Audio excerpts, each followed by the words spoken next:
Argos at one point. It was. Not for long, though. No.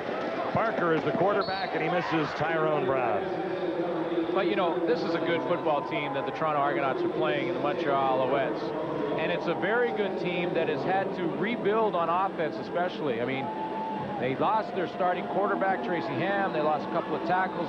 And Charlie Tabb has done a great job, and so has the entire management core of the Montreal Alouettes, bringing in new players. And they have really filled the holes very well. This is why the Argos are down the way they are. They're playing a real good team. Alouettes really excited about the experience. Here's Barker, and he's down.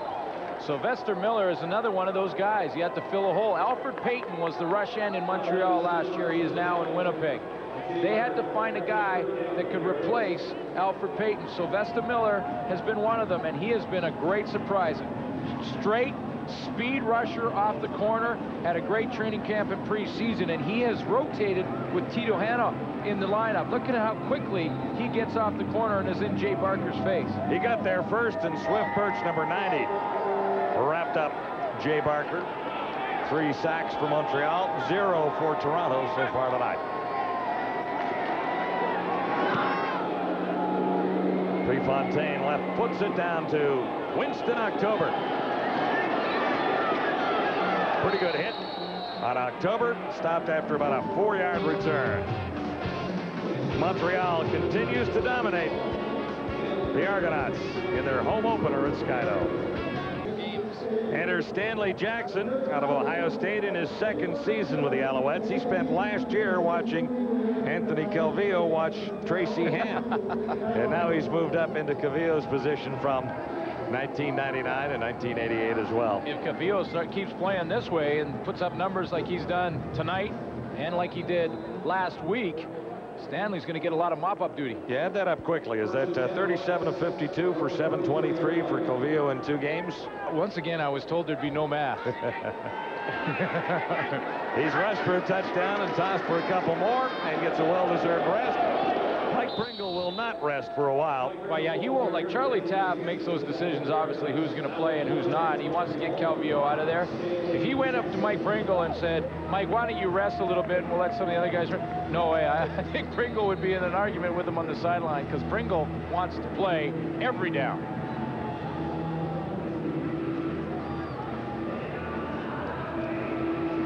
He was not used a great deal in the early going. That's because Calvillo had a hot hand and was throwing bombs in the early moments of this game. 2nd and 3, Alouettes now. Jackson on the run and has a wide open Mike Pringle. It'll be a 1st down. Easily done for the Alouettes. Nice poise by... Well, it was. You know, when I first saw the play develop from Stanley Jackson, I thought, you know, he was being too patient. He has Mike Pringle initially to just dump it if he looks there. Now, if he throws it there, Pringle has it with an open field one-on-one situation. He waits. Pringle finds another hole, and then they hook up later. Pretty good poise, throwing on the run, and across his body as well. Well, it's a chance when the game's pretty much in hand. It's a little different defensively that he's facing, but get some reps. Pringle again, and a marker down far side as Pringle crosses the 50. He'll be well short of the 1st down. Back to Anthony Calvillo. What a start to 2000. 379 yards last week against Winnipeg. 344 and 3/4 this week against the Argos. 1st down repeated. Well, you know, when you look back to Calvillo last year, 2,500 yards passing. He completed 66% of his passes a year ago, though. So when he was in the game, he definitely had success for Tracy Ham last year. And this year, he's even increased those numbers percentage-wise. Yeah, he's at 71% for the 2 games so far. That's incredible.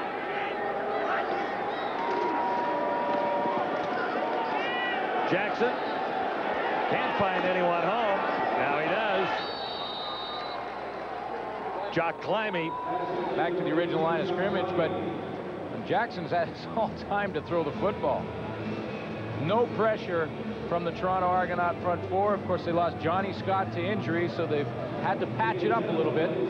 Jackson gets a chance with not a whole lot of people in his face to throw the football down the field. Alouettes have had to make some adjustments on defense as well, with one injury too.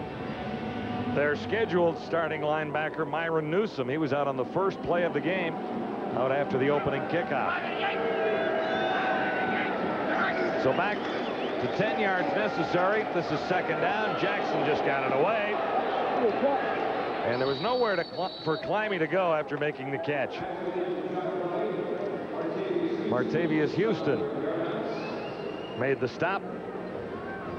Houston in the linebacking core with Calvin Tiggle in the middle and Glenn Young on the strong side. Well, I'll tell you about Stanley Jackson. He looks pretty good in the first few plays and getting the chance to play, but it's one thing to play against a defense that pretty much just wants to hit the showers right now.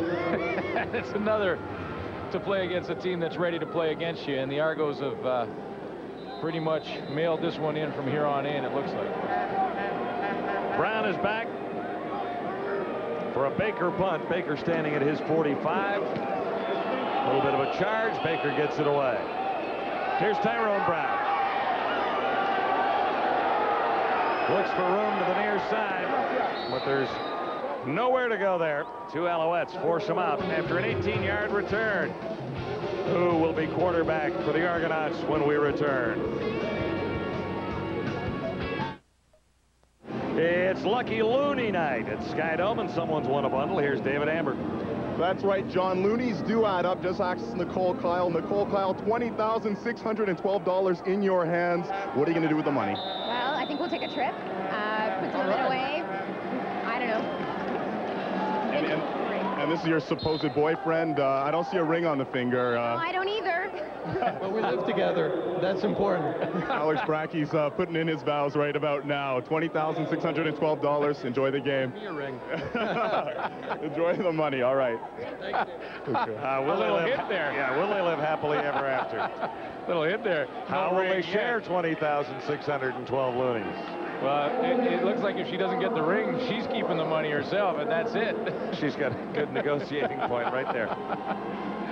Well, that's a good deal. 20,000. Didn't have to use any lifelines. The Argos could use some. Well, the odds on the Argo lottery aren't bad. LaPointe into the Argo offensive scheme, carried for a few yards, and explaining tonight for the Argos, it's called back. But here's what Toronto has to do now. I mean, there's still 10 minutes left. This is important time for them to gel. Important time for them to get back. Eric LaPointe getting a chance to play. But time to run their offense. I mean, if they're going to go with a double-tight offense, you got to keep running it, even if you can't win this football game, and try and get it better so next week you have a chance. As good as the Argos looked last week, they've looked as bad this night in their home opener. It's Barker's turn to quarterback the team. Intercepted. Another pickoff by the Alouettes. Davis Sanchez has that one. Alouettes really like this guy. Davis Sanchez. Second interception on the season for Davis Sanchez. Last year he had 3, so he's well on his way to beating that total. First round pick, Baron Miles 1999. Sorry, Glenn. Baron Miles has 2 interceptions himself tonight. Tried to throw a timing pass to the out. Ball's on the way before the receiver turns out of his break. It's Tyrone Brown. He can't find the football, and Davis Sanchez does. And Barker goes, Oh, no. the good news is I'm probably not going to be back for the next series. Alouettes first down. Just outside the 30, and Mike Pringle continues to pound away for 6.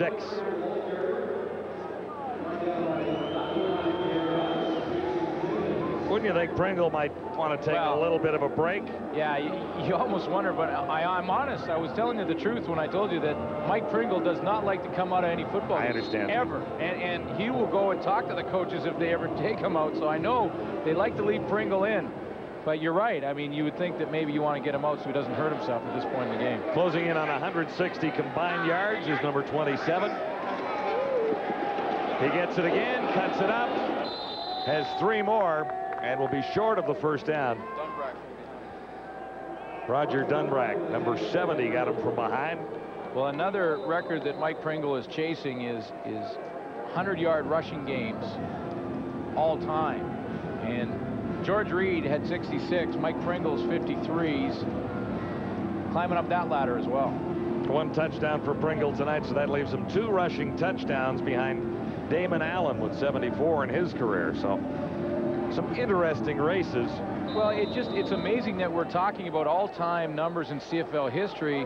The running back who's been in the league 8 years. Yeah, that's the story. The records were laid down by guys who played 13 seasons. There's a break for the Argonauts as Baker is wide. Even with the score up there, Baker's not a happy guy right now. It's 42-6, Montreal dominating the Argonauts. Alouettes on their way to their 2nd straight victory. Here's David Amber.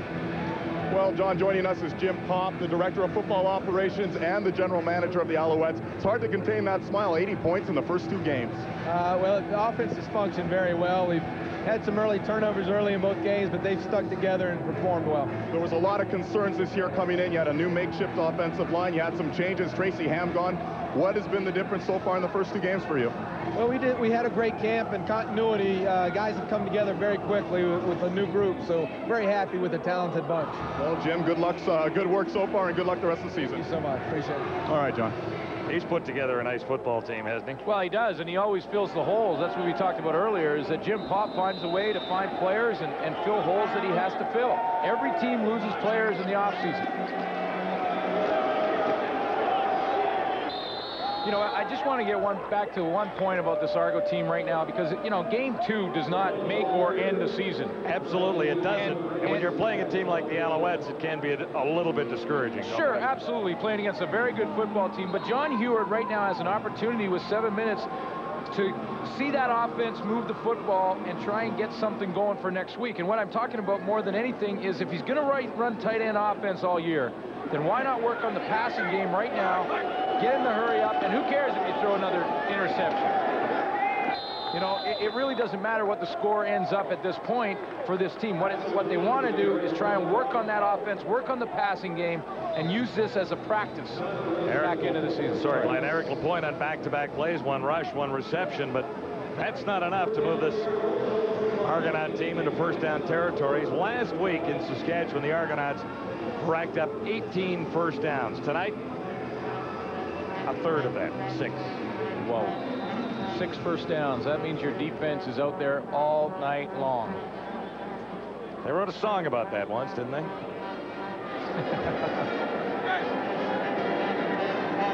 Prefontaine punted well. Hey, a one-hander to drag it down. That's cool. Winston October. Did you see that? That was very, very sharp. That was amazing. He has made some great plays in this game, and he has definitely been a highlight for the Toronto Argonauts. Punter Noel Prefontaine has avoided a sure block. One hand grabs that high snap, pulls it down, and gets the kickoff. He avoided another block and ran for a first down. He made a couple of tackles in the open field. This guy's having a pretty good game. Good athlete. He really is. Coming into the game, he averaged 46.3 yards per punt. Alouettes sent the ball again, though. Good field position to begin for Jackson at quarterback. Halfway to a first down as he connects with Jock Climby.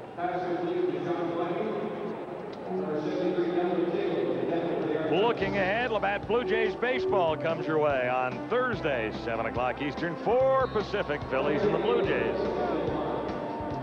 Here from Skydome. 2 pennants there, celebrating the World Series wins. 93, that was a time ago now. Yeah, we're getting close to 7 years. Yes, we are.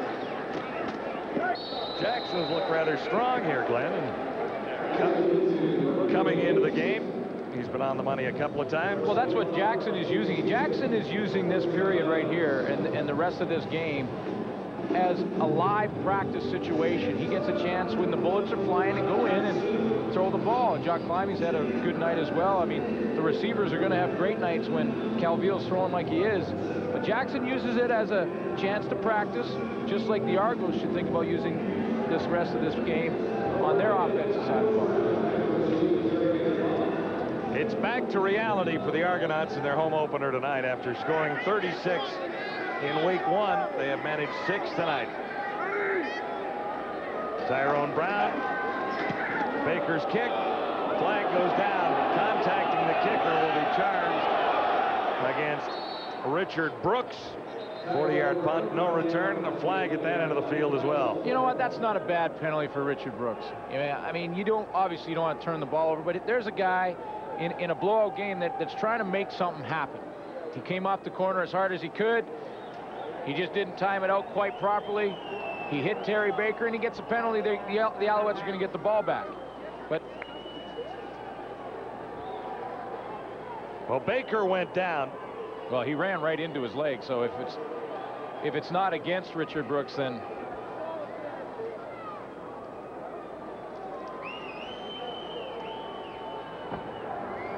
no yards. Montreal, number 29. Contacting the kicker. Oh, there you go. Toronto, number 19. Will replay the down 5 yards back.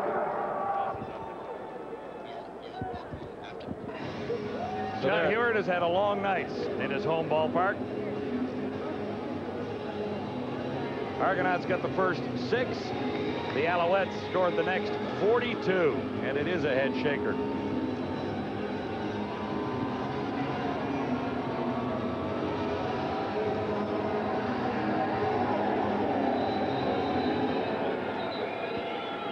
Third down for the Alouettes.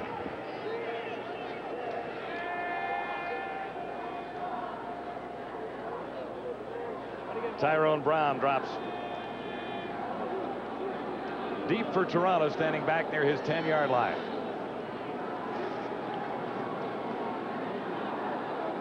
Slight delay here after the penalties, but it will be a third down punting situation for Montreal.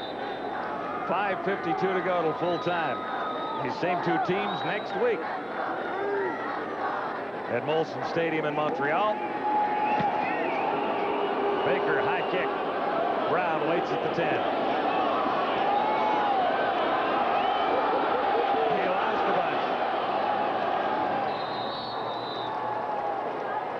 bunch. Pleasure to welcome a great coach in Canadian football and also the National Football League, Marv Levy.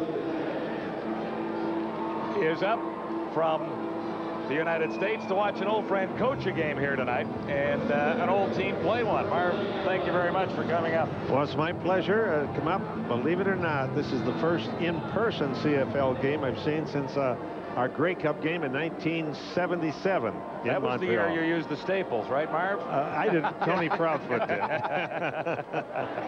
now you haven't seen one live, and you come back, and the first one you see a tight end formation.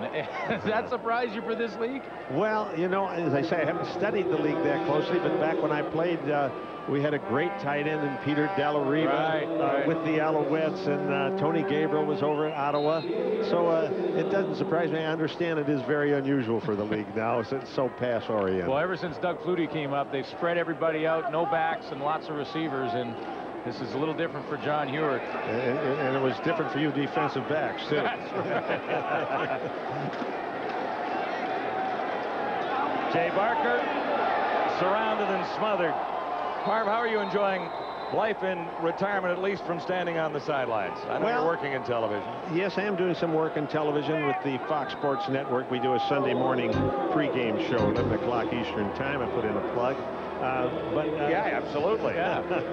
But I knew I would miss coaching. I had coached for 47 years, but there were also other things that I had wanted to do. So do I miss it? Yes. But do I regret what I had done? No. TV's easy, too, isn't it? Well,